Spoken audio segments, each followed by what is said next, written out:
Welcome to Chillin' 101. We hope this video helps. You start by confirming power and proximity because low battery or distance breaks pairing. Plug in or charge to at least 20%.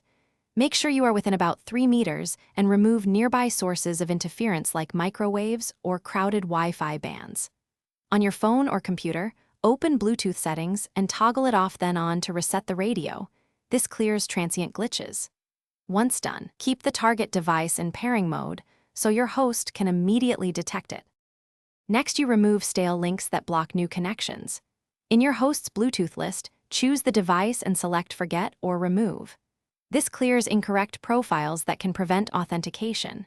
Then restart the host Bluetooth service or simply reboot the host device. That reloads drivers and releases locked resources. Make the accessory re-enter pairing mode. Press its pairing button or follow its prompt, so when your host scans, it sees a clean, discoverable device ready to pair and exchange keys. Finalize by selecting the device on your host and accepting any PIN or confirmation prompt. This completes the secure handshake, so profiles install correctly. If pairing still fails, make sure firmware on the accessory and Bluetooth drivers on the host are up to date. Outdated stacks cause compatibility problems. Test functionality by transferring audio or a file.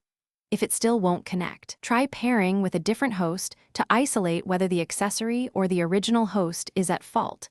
That single test saves lots of time. Thanks for watching. Consider subscribing if we helped you.